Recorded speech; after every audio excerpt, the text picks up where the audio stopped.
Greetings, human beings of the internet. My name is Joe and welcome back to another Askey Askey Talkie. This is the vlog series where I answer your questions, and there hasn't been an episode of this series for 3 months, I believe. You may have noticed I've really started slowing these episodes down for this series, and the main reason is because I don't get very many new active users on this channel very frequently. So when I was bringing out episodes of this series every week or every 2 weeks, I was kind of forcing the usual regulars, the same people, to ask new questions over and over. And I started to feel a little mean because I was always asking at the end of each of these episodes, like, please leave more questions so the series can keep going. And it was like the same people every time, like, I don't know what else to ask. I've asked everything that I was interested in. So I started spreading out these episodes a little bit more to let some new people come to the channel and to get some new people asking questions. And I have just about got enough questions for episode 11 of this series, and I've got some good ones, some good questions, and I'm excited to answer them. Starting off with Awesome Dude 00747. He said, do you know who Jacksepticeye is, and if you do you watch him? Do you know who Nerdcubed is, and if you do you watch him? I'm going to start with Nerdcubed. I do occasionally watch Nerdcubed. I usually watch Nerd's videos if he's playing a game that I don't know and I want to be informed on, kind of like Total Biscuit. I use those two channels to kind of be like, hey, I haven't heard of this game, I'm going to see what it's about. But when it comes to Jacksepticeye, I've never really talked about this in a vlog before. I think I've mentioned it during live streams or in comments. I subscribed to Jack in early 2014 when he had 40,000 subscribers. It was a very small channel compared to the size of other gaming channels. And obviously, I assume everyone watching this video knows who Jack is. He doesn't have 40,000 subscribers anymore. He has 11 point something million. So it's been quite a journey being on Jack's channel since close to the beginning. And I've wanted to talk about my experience with Jacksepticeye for quite a while. I was tempted to make it its own vlog, but I thought since Awesome Dude asked this question, I would incorporate it into an episode of Askey Askey. But I've always wanted to talk about my early experiences with Jack when he was a smaller YouTuber, my experience with interacting with him and talking with him, and how it kind of has changed this YouTube channel. So even though Awesome Dude's question was just, do you know him? I'm going to talk a bit more in detail about my experience with Jack. The way I found Jack's channel was really weird. I found a recommended video for me, and it was Happy Wheels, and I don't know why I clicked on it, because I don't even watch Happy Wheels. I never watched, like, PewDiePie Player, or who are the other big Happy Wheels people, Tobuscus, when he was still making videos. I never watched those videos. I didn't really find Happy Wheels that fun to watch, but there was something about Jack's thumbnail, right place, right time, me being bored and wanting to watch something. I don't know why I clicked on it, but there was something about Jack's personality that kind of dragged me in instantly. I don't think I really need to describe why Jack is fun to watch, as I assume everyone here watches him most likely. But the thing that was different about Jack's channel was when I started leaving a few comments. He responded to that comment, and a YouTuber responding to a comment back in 2014 was a rare thing. People didn't really utilize the comment section very often, and I'd never really talked to someone that I was watching on YouTube before. I continued watching Jack's stuff, and it was really fun to follow Jack's channel at that stage, because at the time, he was literally exploding. I think this is a few weeks after he had just started up Skate 3, and the PewDiePie shoutout had kind of started to snowball his channel. Because when I joined, he was on 40,000, and then by March in 2014, he was on 100,000. So it was really, really fun to follow along with this smaller YouTuber who is really, really excelling, especially when I was a smaller YouTuber. It kind of like helped motivate me. It really does help as a smaller YouTuber to see someone else do it. It makes it feel less hopeless, if that makes sense. So I was pretty hooked on his channel, and every single time I left a comment, he would respond to it no matter what. Even if it was just something simple like, good job, he would just say like, thanks. And that changed everything. That changed everything about the way I felt towards the channel. I didn't feel like I was watching someone's YouTube videos. I felt closer to Jack than I had felt to any other YouTuber that I'd watched before. And it made me really reconsider the way I was treating the people who were watching my YouTube videos, because I had a much smaller audience back then, and even then I wasn't responding to all of my comments, and I was obviously reading all the comments, and I loved it when people were nice and they left nice comments, but I was just like, thank you, in my brain, not by typing it on a keyboard. And I learned from Jack's videos that it's a big deal for a creator to give you time the way you have given their content time. I really, really felt connected to Jack's channel. And I realized I wasn't giving my subscribers the same treatment. So after that, I started responding to every single one of my comments. And because of that, that basically started the community that I now have on my channel. There's no way the community on this channel would be what it is today if I hadn't made the effort to communicate and get to know you guys. And that was mainly because of Jacksepticeye. So I continued to talk to Jack among his YouTube comments for quite a while. We had a lot of talks about when the Oculus first came out, because I was really fascinated with the technology when the DK1 came out, but obviously I couldn't afford it. So I kind of used Jack's videos as the place to go to see what the Oculus Rift was like and what the technology felt like. And I was always asking him questions about like how it felt, what the sensation was, and what he thought the future of VR was. And that was a really, really awesome time on Jack's channel. But obviously, as Jack grew, the ability for him to respond to my comments got harder to the point where he stopped responding to my comments. I shouldn't say stopped. He didn't make a conscious effort to stop responding to my comments. He just started getting too many comments per video, and my comment just started getting drowned among the 50,000 other comments that were on all of his videos. And himself has made a few vlogs complaining about the comment section and saying that there's a lot of spam at the top of the comments and a lot of people who are just desperate for like thumbs up and really trying to get likes. So I just want people to know that I'm not blaming Jack for not responding to my comments. He has hundreds of thousands of people commenting on his channel daily. I think it would be a miracle if he found my comment and responded to them. But I think around 4 million subscribers was the last time he responded to one of my comments. And he actually said in his comment when he responded to my comment, he said, "Good to still see you here." And like, my fangirl side kind of died of happiness a little bit that day. But anyway, I don't talk to Jack anymore. I don't have the ability to talk to Jack. And I have basically stopped watching his videos because that connection has been severed. And it's not his fault. And his content is still good. I check in every now and then to see how his channel is doing and what he's playing, etc. But I had this personal connection with Jack's channel, and it was kind of taken away from me, not by Jack's fault, but just by growth and the way the YouTube comment system works. I can't really interact with him anymore, and that really, really sucks. I miss it, honestly, every day. I really, really miss interacting with Jack and a creator I really care about.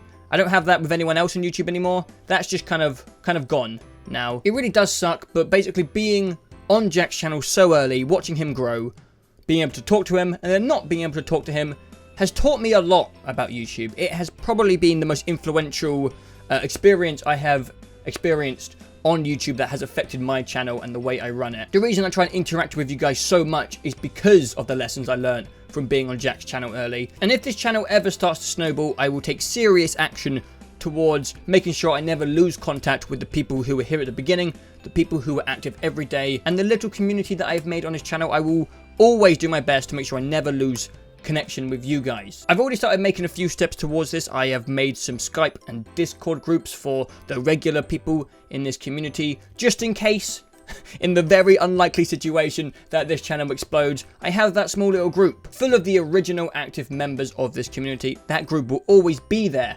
safely for me to interact with no matter where this channel goes. So to wrap up this Jacksepticeye Experience bit of this Askey Askey video, I don't watch Jacksepticeye as much as I used to, but my time watching Jacksepticeye in his growing years, in his snowball years, was the most important viewing experience I've ever had on YouTube, and it taught me a lot about how to run a YouTube channel and how to build a community. And I most likely wouldn't have the community I have on this channel if it wasn't for me watching Jack's videos. So I'm very, very grateful that I accidentally discovered him when he was very small on YouTube, and I wish I could still talk to him. Maybe one day I will again, maybe I won't, but I will always have the lessons he taught me. God, that was cheesy. Wow, that was a long answer to the first question in this video. Let's move on. Awesome Dude has another question. He said, have you ever had a girlfriend? I did when I was younger, but I haven't had one since I grew up. Probably because I became very selfish with my free time. Yeah. The Watcher says, who inspires you?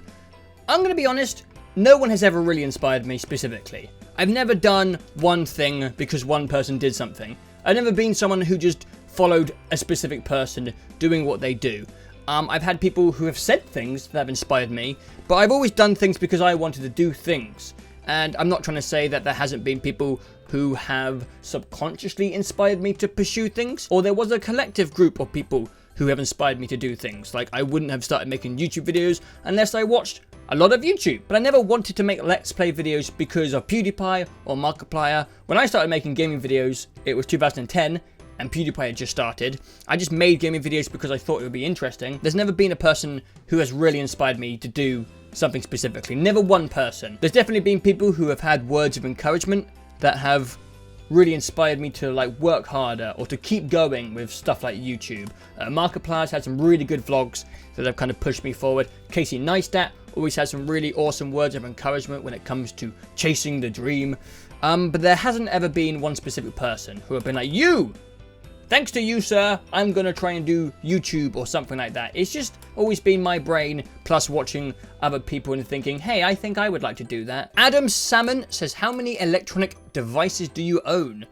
I have no idea. I have a lot of like broken electronic devices floating around, like old mobile phones and like a broken unused PSP over there. But I guess when it comes down to electronic devices that I use on a frequent basis, I have a PC, 2 monitors. Are they separate electronic devices? I guess so. Or is that just the PC as a package? I don't know. I have an Xbox, a PlayStation 4, I have a phone and an iPad, and that is pretty much everything when it comes to stuff that I actively use. I mean, I have like an old iPod over there, an old Nokia phone, I have an old BlackBerry, and an old iPhone in here, and my new iPhone here, but I don't think that really counts. So I think I'm just gonna give you that list as the answer. Leonard says, what is your dog's name? My dog is called Immy. Weird name, I know. Thunder Thief says, any tips on getting noticed on YouTube? I always feel a little bit uncomfortable with answering questions about how to get big on YouTube because I haven't done it myself. I feel like I should answer this question when I have successfully turned YouTube into something successful, like a career. But I haven't done that yet, so when people ask me how to get noticed, I kind of don't feel like I should be giving an answer. But I can say what I'm trying to do. These techniques might be a bit specific to Let's Play stuff. If you are a musician or a vlogger, it's probably completely different, so I have no idea. But when it comes to being a Let's Player, most Let's Players that come up through the ranks are usually successful through one specific series. When I was following Jack's channel, it was Skate 3. I think Markiplier had Slender, PewDiePie had Happy Wheels and Amnesia. Someone who I'm watching recently called Oopaville had Fish Feed and Grow and Amazing Frog. When I watched Matt Shea get bigger, he had Sims 3 and Besiege.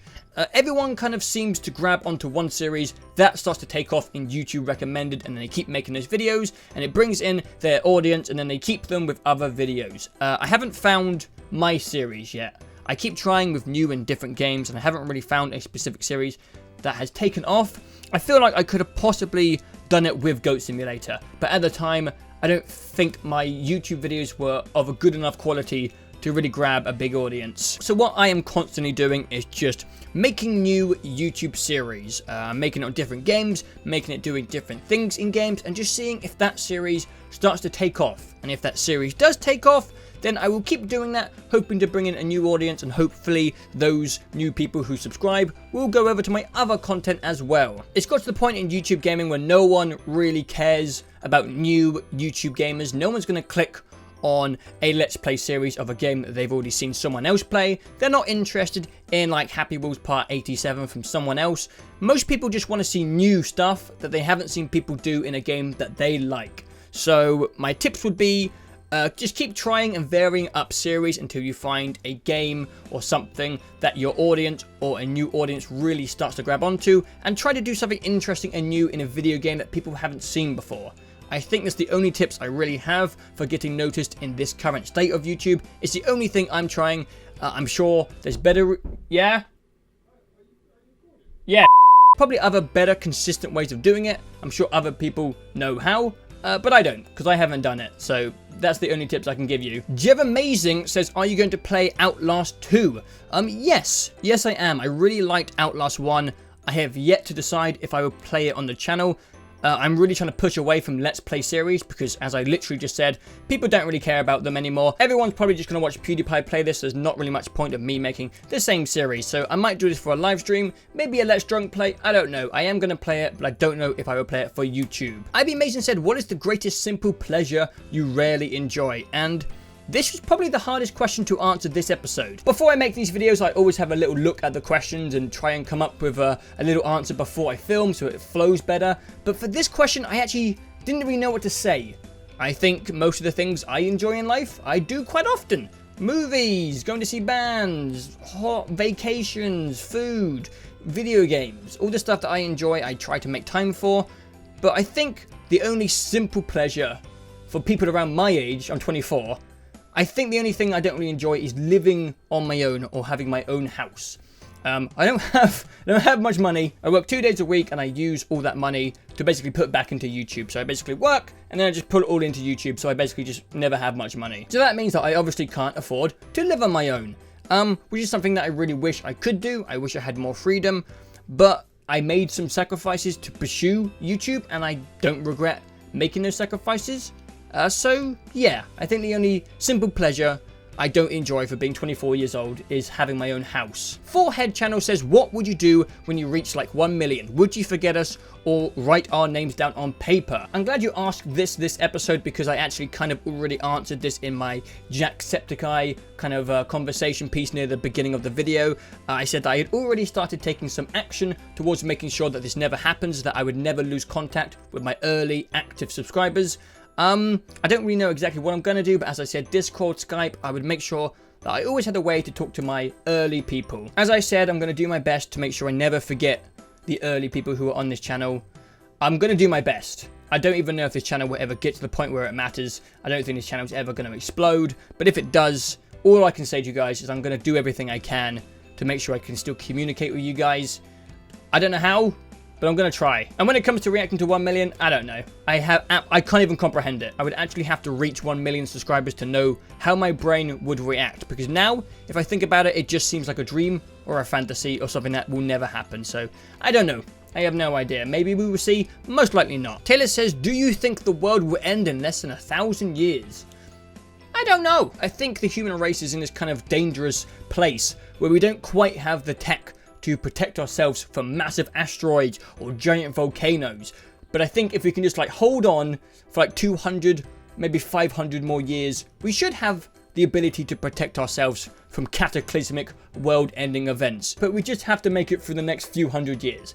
Which doesn't really matter to us because we'll be dead anyway. Just Incredible says, do you personally find it annoying when people just come to the channel for your humble monthly giveaway? I didn't at first, but if you guys have seen the latest vlogs I have done, I talked a lot about my plans for the Humble Monthly and how I wasn't really happy with the amount of games I was giving away to people who I didn't even see on the channel before those videos. I just kind of felt like I was giving games to people who weren't active.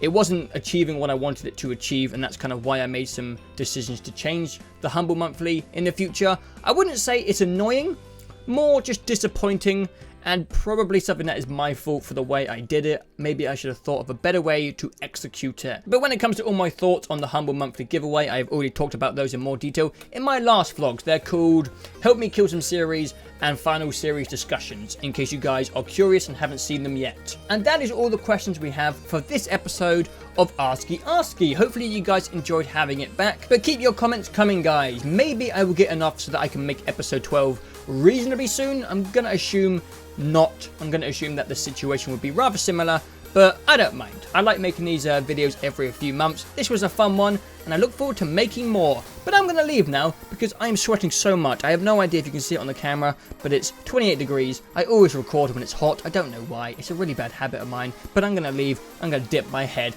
in a bucket.